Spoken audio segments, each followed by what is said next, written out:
So we want to support resilient landscapes and sustainable development. So we know we're going to have to build more in the city, and why not do that in a way that creates amenities not only for our community members, but also for aquatic life, for native species, really enjoyable features that make our development more green and sustainable.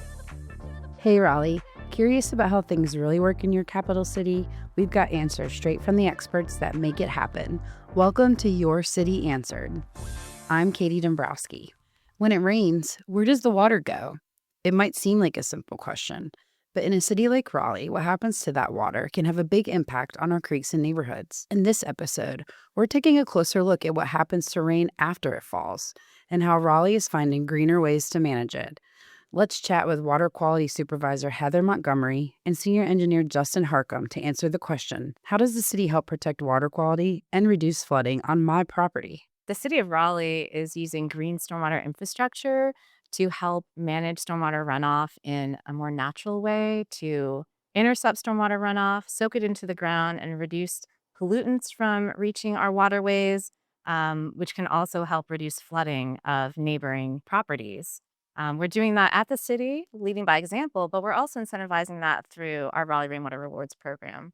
Justin, do you want to talk about that? Yeah, thanks. I know we're doing a lot as a city, but Raleigh Rainwater Rewards is a water quality cost share program. So the city actually will help cost share up to 90% costs for the installation of a water quality project on private property, but also institutional property and even city property in a few rare instances. So And I probably didn't even say what green stormwater infrastructure was, but really that's a nature-based system that will help to intercept rainwater where it falls or slow down stormwater, soak it in the ground, and that actually recharges our groundwater supplies. It helps clean water before it reaches our streams. And examples of that are rain gardens, green roofs, cisterns, permeable pavement. Did I miss anything? no, we even a project as simple as removal of impervious surface and replacing that with vegetated area or permeable areas. That is a project that Raleigh Rainwaters has supported historically. So I think you got most of them. All right, so I'm Heather. going to ask you a question right there. What does impervious mean? Sure. So yeah, impervious. Think hardscape. Anything that doesn't allow water to naturally infiltrate into the ground. So impervious, pervious. Hardscape is impervious. Pervious obviously is the other side of that, which is a natural ground that allows most of the water to infiltrate into the subsoil there and recharge the water table. So when you talk about green stormwater infrastructure, what are some of the challenges here in Raleigh around flooding, around rain, and those things that make this infrastructure valuable to our city? Well, you know that so many people are moving to Wake County, to Raleigh itself. So we want to support resilient landscapes and sustainable development. So we know we're going to have to build more in the city, and why not do that in a way that creates amenities not only for our community members, but also for aquatic life, for native species, really enjoyable features that make our development more green and sustainable. Awesome. I'd also add, another thing that we're maybe working against or a challenge is just awareness. A lot of times you think water, get it away from my property, when really you can capture a majority of the runoff from portions of hardscape and it can be treated right there on your property, preventing a lot of pollutants from being carried off with that runoff. Sure. So in thinking about property, how can a property owner, a resident, a business owner, how do they get involved in Raleigh Rainwater Rewards? What would make them eligible, or what should they look for on their property Yeah. to say, hey, I might want to do something like this? So it's pretty easy. Just get in touch with the City of Raleigh Stormwater folks. We have a website where we have a lot of information up there. You can request a consult. One limitation is you do have to live in the City of Raleigh. You have to be a city resident. But yeah, I would look through our website and request a consult. Staff will reach out directly, speak about your property. If we move forward, we're happy to meet you at your property and talk specifically about what may or may not work. One big takeaway is not all projects work on all properties. Sure. So we help flush that out and determine what may work best for each individual situation. What kind of questions are you asking people who might want to participate in this program? You have to have at least a footprint for the feature that you want to install. So we're asking, where does the water flow? Where is a open footprint to potentially install a project? We're also looking at a lot of details like slope, soil type, underground utilities, tree cover, and tree roots, where your property line ends. That's another consideration. So there's a lot of things to consider uh, with project types. Certain ones carry more complexity than others, but we're happy to put them in contact with folks to help work through that. A lot of people call us about like streams flooding onto their property and wanting to have rain gardens or things like that help with that type of flooding. And we have to kind of help inform folks that it may not be the best practice to address natural stream flooding into a floodplain. So, in talking about that, what kind of impacts have you seen from projects that you guys do through this program that are positively affecting our community? Yeah, I'll say that. And to piggyback off what Heather was just saying, we're not really we're not able to address that out of bank streaming, but how we indirectly address that is through handling nuisance flooding at a individual property level. So you're capturing that roof runoff from that house and taking that out of the equation. So you do that in multiple locations across a drainage area, and you may have direct impact to that out of bank streaming.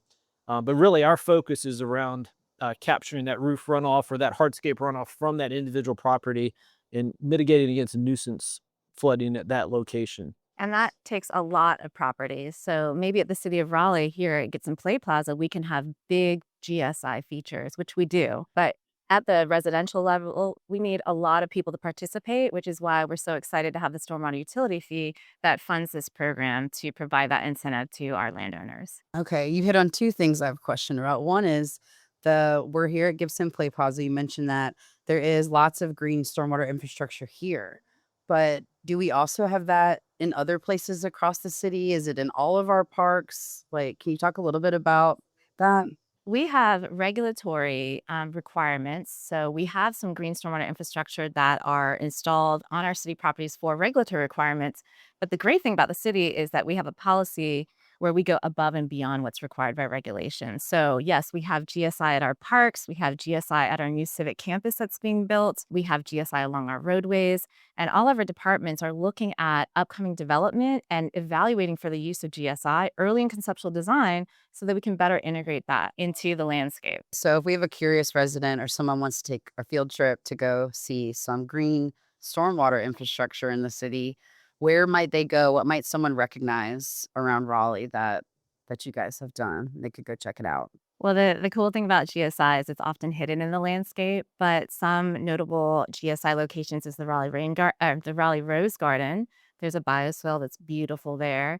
There's also at Wooten Meadow Park. It's actually entirely GSI. It has 3 wetlands and a daylit stream there with signage that you can learn all about it there.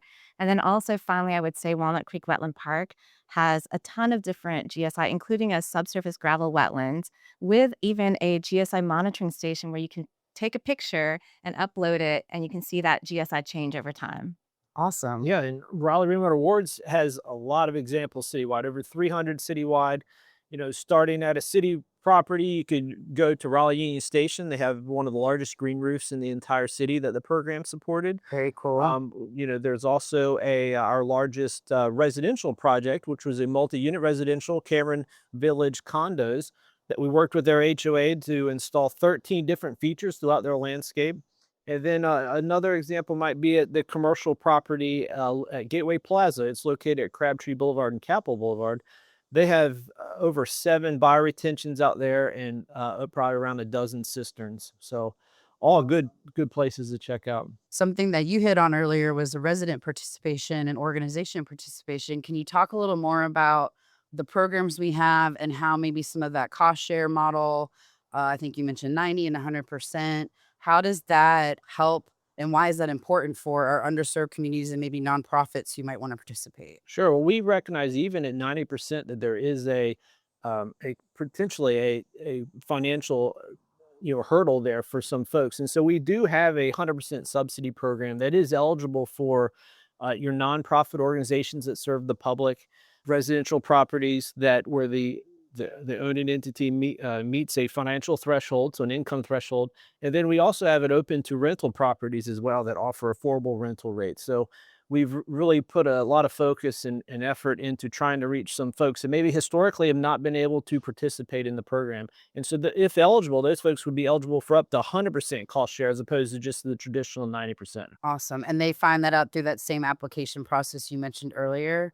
Absolutely. Okay, So, great. time of application, there's a whole web page dedicated just to that eligibility and that process. Okay. And how do people find that webpage?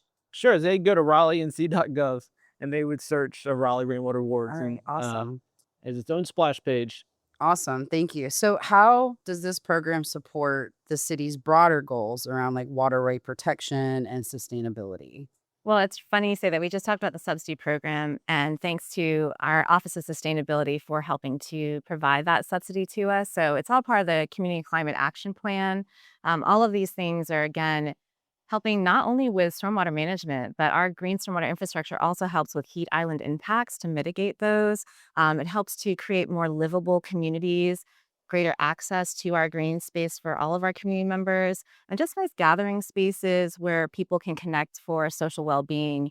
So it's not, and it's air quality too. So it's not just water quality. It's so much more than that. So, then my last question is, what advice would you give to residents or what do you want residents to know about stormwater, about GSI, green stormwater infrastructure, about rainwater rewards?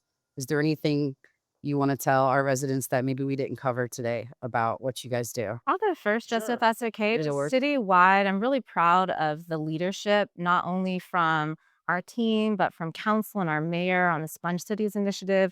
So really voluntarily going above and beyond when it comes to bringing our nature-based systems to our city development itself. And again, not just for stormwater management, but for wildlife habitat and all those other benefits for the community. Awesome. I can appreciate everything Heather said, but also I would say every property has untapped potential. So look at your property, look at a property maybe you manage, and consider how could you potentially implement some water quality project on that property to improve water quality. Because we have programs to To help you support do it. that. Yes, Okay. absolutely. Awesome. Got a question you'd like us to dig into? We'd love to hear it. Visit raleignc.gov and search podcast to submit your questions. Plus, catch every episode. Thanks for listening to Your City Answered, where your questions lead the conversation. Brought to you by the City of Raleigh.